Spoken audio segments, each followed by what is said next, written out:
Qonşumuz Balaş nənəgillə bizi qamış çəpər ayırardı.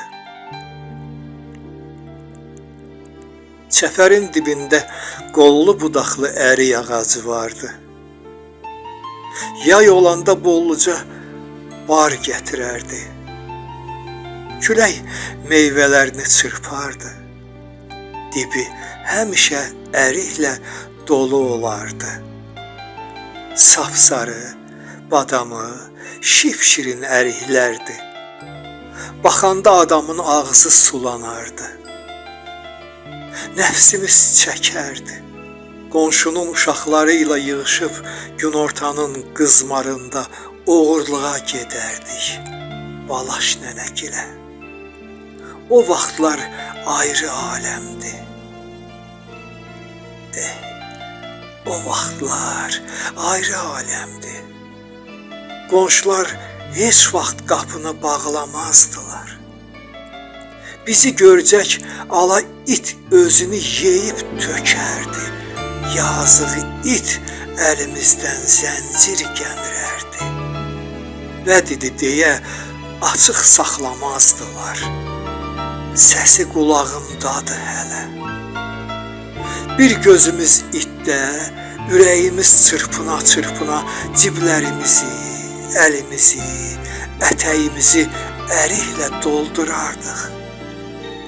Elə şirin əriklərdi ki, dadı damağımdadır hələ. Ayağımızı tikan, paltarımızı kol-kos aparardı. Hər gün böyüklərdən bir kötək payımız vardı.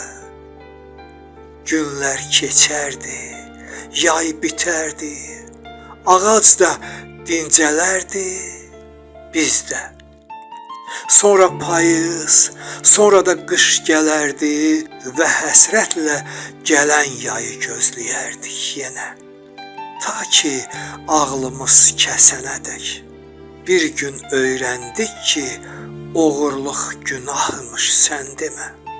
Qorxduq, yığışdıq çəpərlərin başından, ağacların dibindən yığışdıq.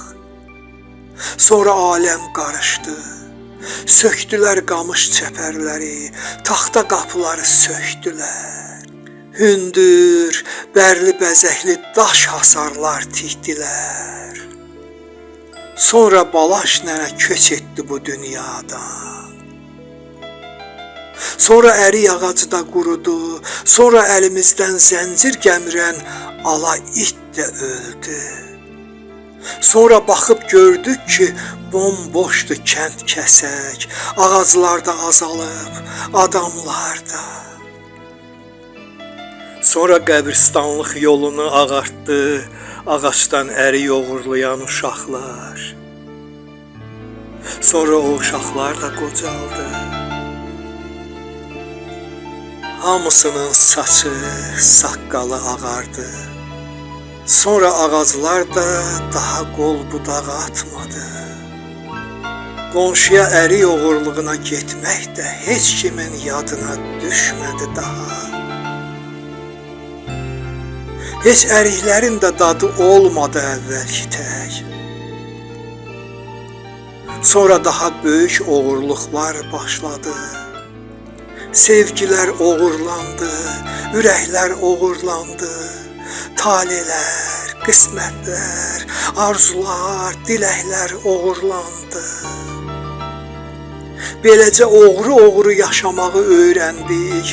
Beləcə unudulub getdi ərik oğruları. Amma heç vaxt damağımızdan getmədi o əriklərin dadı. Şipşirin, badamı, sapsarı.